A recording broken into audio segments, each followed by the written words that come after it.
आइए आज साधारण ब्याज पढ़ते हैं। पहला नंबर हम साधारण ब्याज है क्या ये जानेंगे। आप देखते होंगे बैंकों में भी और कोई लेन देन अगर करते हैं लोग, किसी को कर्ज या उधार मांगते हैं तो उस पर कोई शर्त लगा देते हैं लोग कि भाई आपको मैं पैसा दूंगा तो 1 महीने में आप हमको हमारा मूलधन तो देंगे ही, लेकिन उसके साथ कुछ अतिरिक्त पैसे भी देना आपको पड़ेगा। तो उसी को हम ब्याज बोलते हैं। तो ब्याज 2 प्रकार के होते हैं, एक साधारण ब्याज होता है और एक चक्रवृद्धि ब्याज आता है। तो जो साधारण ब्याज है आज हम लोग उसी को पढ़ेंगे कि साधारण ब्याज क्या है। साधारण ब्याज वह है जो किसी राशि पर हम एक नियत ब्याज लगाते हैं, नियत समय का। बार बार वो मूलधन सेम रहेगा, मूलधन परिवर्तन नहीं होगा और समय हमारी परिवर्तित होता रहेगा, दर हमारा सेम रहेगा। तो चक्रवृद्धि ब्याज में क्या होता है कि मूलधन 1 महीने के बाद या 1 साल के बाद वो परिवर्तित होता रहता है, लेकिन साधारण ब्याज में हर समय ये मूलधन जो है एक जैसा रहेगा। जैसे मैंने 500 रुपया किसी को दिया तो अगले साल उसका मूलधन 500 ही रहेगा, फिर उसके अगले साल भी 500 ही रहेगा, यानी मूलधन चेंज नहीं होता है। चक्रवृद्धि ब्याज में मूलधन चेंज हो जाता है। चक्रवृद्धि ब्याज में क्या होता है, 1 साल का जो ब्याज है वो मूलधन में जुट जाता है और जुटने के बाद वो अगले साल के लिए मूलधन बन जाता है, तो उसको हम चक्रवृद्धि ब्याज कहते हैं। तो साधारण ब्याज में कोई मूलधन यदि कोई धनराशि हम किसी को दिया तो वो मूलधन हमेशा नियत रहेगा, उसका समय और दर भी नियत रहता है, समय जो है परिवर्तित होता रहता है। तो इसे हम साधारण ब्याज कहते हैं।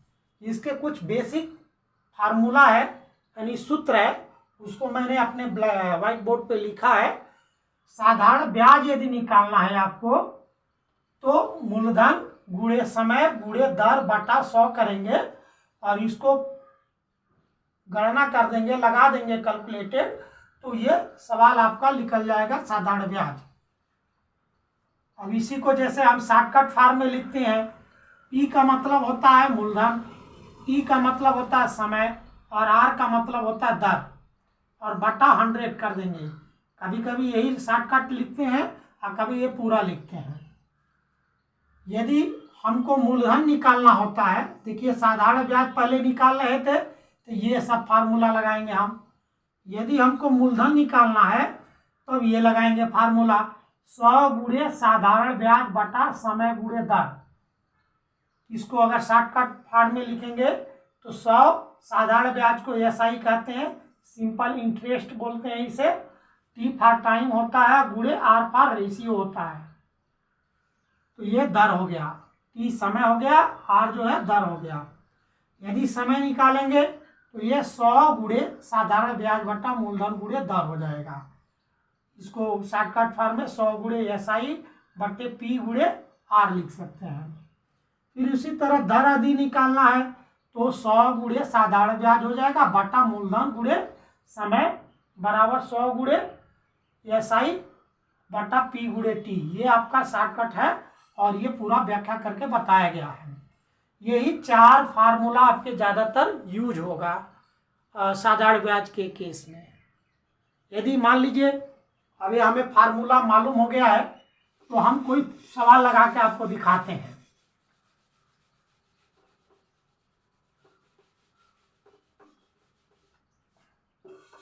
छोटे छोटे में लिख लेते हैं ताकि ब्लैक बोर्ड पे आ जाए।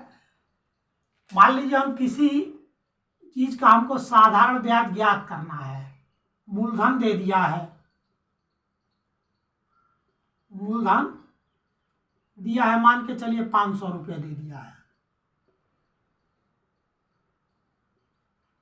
और वहीं पे दर भी दे दिया है। दर बोला है 5% वार्षिक। ये समय महीना भी लिख सकता है, वार्षिक भी हो सकता है, कुछ भी वहाँ रहता है, लेकिन ये यूनिट इसका रहेगा। और समय दे दिया 3 साल, समय दे दिया है 3 वर्ष। तो हम साधारण ब्याज कैसे निकालेंगे? फार्मूला है हमारा साधारण ब्याज, साधारण ब्याज बराबर होता है मूलधन गुणे समय गुणे दर बटा 100। मूलधन हमारा 500 है, गुणे समय 3 वर्ष है, और दर है 5% बटा 100। इसी को हल कर देंगे, लग जाएगा। ये शून्य से ये शून्य कट जाएगा। अब बचा क्या? 5 गुणा 3 गुना 5, 5 यही 15, अब 15 पचे 25 या 75, 75 रुपये इसके क्या हो गए? साधारण ब्याज हो गए। यही इसका आंसर हो गया। लिखते समय थोड़ा गड़बड़ी हो जा रहा है। ये इसका आंसर होगा। तो इसी तरह फार्मूला पर लगता जाएगा। अब मान लीजिए यदि हमको यहाँ जो है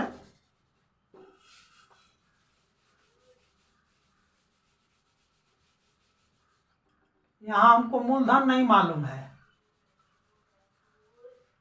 बाकी वही रहने दीजिए। हमें ये मालूम है साधारण ब्याज मिल गया 60 रुपया। ये 60 रुपया साधारण ब्याज मालूम है, और ये हमारा क्वेश्चन मार्क हो गया। तो हम मूलधन कैसे निकालेंगे?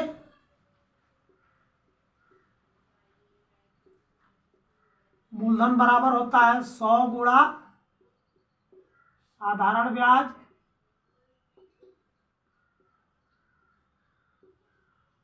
गुणे मूलधन निकालेंगे तो समय और दर का गुणा हो जाएगा।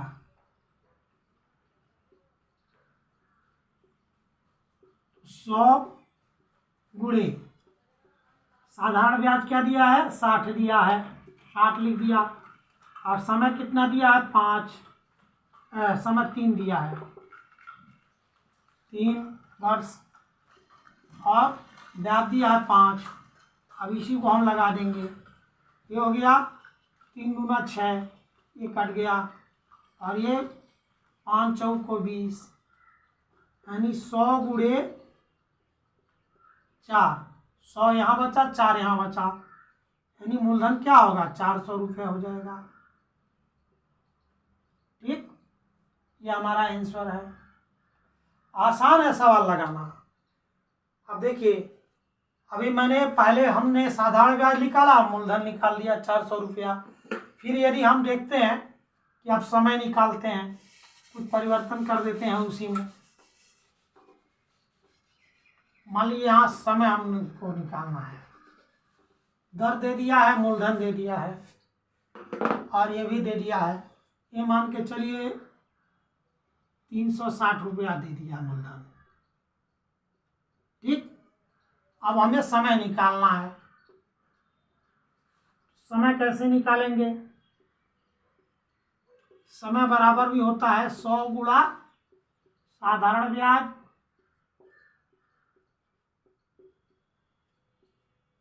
बटा मूलधन गुणे दर। 100 हो गया, साधारण ब्याज 60 रुपया दिया हुआ है, और बटे मूलधन क्या दिया है? 360 दिया है, अब गुणे यहाँ 5 दर दिया हुआ है। अब इसी को लगा देंगे। इस जीरो से ये जीरो कट जाएगा, ये हो जाएगा 6 को 36, 6 हो जाएगा, और ये बराबर लिख दिए 100 गुणे 5 6 के 30, ये 5 6 और 5 में गुणा हुआ 30 हो गया। इस जीरो से ये कट जाएगा, ये हो जाएगा हमारा 10/3 वर्ष। ये आंसर हो जाएगा हमारा। समय निकल गया। ये समय हमारा कितना आया? 10/3 वर्ष आ गया। इस तरह से समय निकल गया। यदि हमें समय भी दिया हुआ है, कुछ समय दिया हुआ है और ये हमें निकालना है,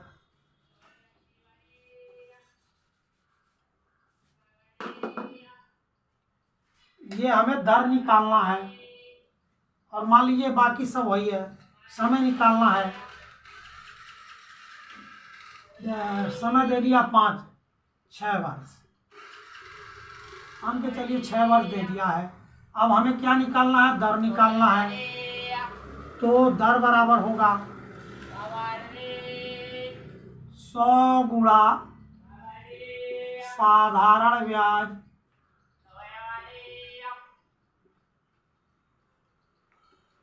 बटा मूलधन गुणे समय। क्या हो गया, 100 गुणा साधारण ब्याज क्या है, 60 है, अब बटे मूलधन कितना है, 360। समय क्या है, 6 वर्ष।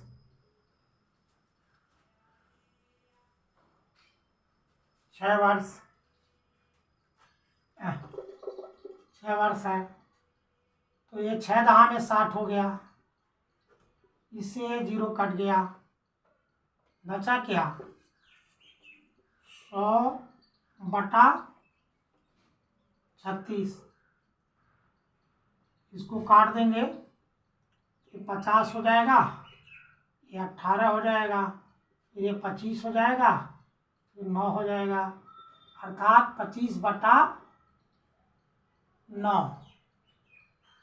प्रतिशत।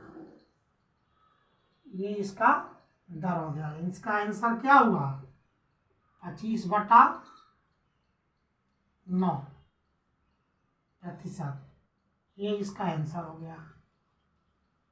तो कोई भी चीज का इसी तरह से हमारा जो है साधारण ब्याज पे आधारित कोई सवाल है, इन 3-4 चीजों में 3 चीज दिया रहेगा, एक चीज पूछेगा। हाँ, कभी कभी मान करके भी लगता है, तो इसी तरह सारे चीज हमारे साधारण ब्याज में लगते हैं सवाल को। और इसी तरह जितने हमारे 4 फार्मूले थे उसका मैंने यूज करके भी दिखाया और निकाल करके भी दिखाया। अगर साधारण ब्याज मूलधन दर दिया है तो समय पूछेगा, समय दिया है, दर दिया है, मूलधन पूछेगा तो साधारण ब्याज निकालना होगा। साधारण ब्याज दिया है, मूलधन दिया है, समय दिया है तो दर निकल जाएगा। तो ये चारों चीज को मैंने एक ही समय में लगा दिया। तो इसी तरह के सवाल साधारण ब्याज में लगते हैं। अगर हमारा पढ़ाया हुआ आपको समझ में आ रहा है तो हमारे वीडियो को आप लाइक करिएगा, कमेंट करिएगा और हमारे चैनल को सब्सक्राइब करिएगा। धन्यवाद।